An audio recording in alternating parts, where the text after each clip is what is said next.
L'inflation qui devrait donc ralentir plus vite que prévu, c'est ce qui ressort en substance des nouvelles prévisions de la Banque de France. Bonjour Bruna.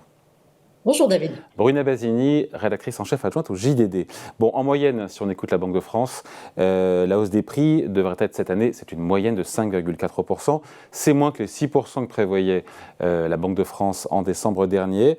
On se dit que c'est assez rassurant. Je rappelle qu'en février, la hausse des prix, l'indice de la hausse des prix harmonisé, pour pouvoir se comparer aux autres pays en Europe, était de 7,3%. Et je finis là-dessus, la Banque de France nous dit qu'en fin d'année, en glissement annuel, en décembre, on sera à 3,8%. Voilà pour la flopée de chiffres.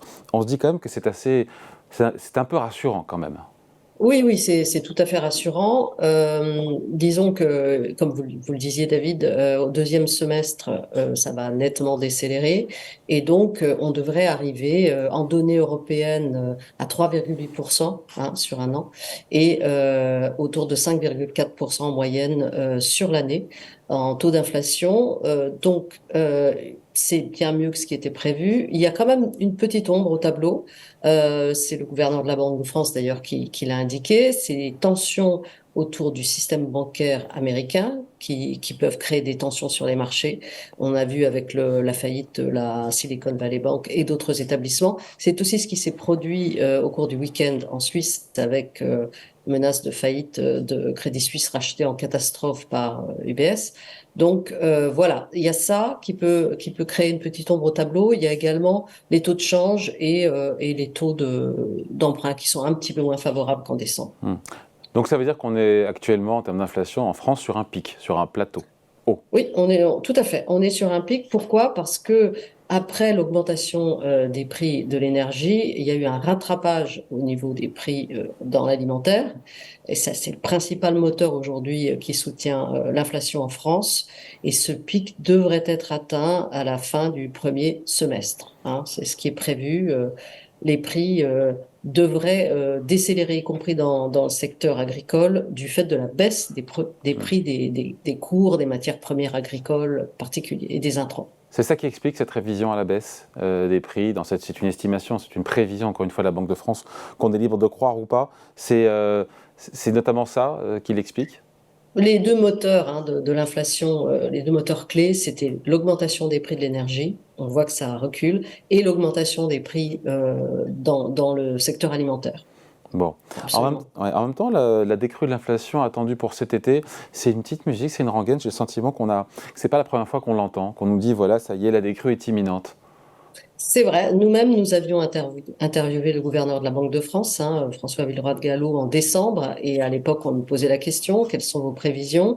Et là, il était un peu plus optimiste qu'aujourd'hui. On devait atteindre le pic au cours du premier semestre et l'inflation devait aller devait diminuer pour atteindre 2% en 2024. Bon, on n'est pas forcément dans cette trajectoire aujourd'hui. Bon, il parle plutôt de Euh, 2025 d'ailleurs aujourd'hui, hein, le oui, gouverneur de la il Banque de parle même de France. 2025. Hmm. Donc maintenant, je pense que ce qui soutient l'optimisme actuellement de la Banque de France, c'est le fait qu'il y a quand même eu une augmentation des salaires, globalement, et qui va relancer la consommation des ménages, et sans pour autant tomber dans une spirale hausse de prix salaire, ce que voulait éviter la Banque de France. Donc c'est ça qui pourrait sous-tendre l'optimisme de la Banque de France. Ouais, après, il y a l'inflation globale, il y a l'inflation qu'on appelle sous-jacente, hors Hum. éléments volatiles, donc alimentation et énergie. Et là, pour le coup, en fin d'année, on sera à 4,3%. C'est mieux, encore une fois, que ce qu'on a pu avoir avant,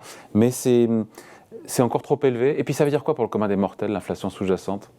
À l'inflation sous-jacente, c'est-à-dire que tout le reste de notre consommation en dehors de l'énergie, du prix des biens alimentaires, est également en hausse. Le prix des produits manufacturés, les services dans l'hôtellerie, dans la restauration, donc ça va peser sur notre pouvoir d'achat. Et le problème, c'est que cette inflation-là, elle a du mal également à reculer. Pourquoi? Parce que les entreprises ont reconstitué leurs marges. On l'a vu tout particulièrement au dernier trimestre 2022, où beaucoup d'entreprises, alors avec des pics dans certains secteurs, mais ont reconstitué leurs marges.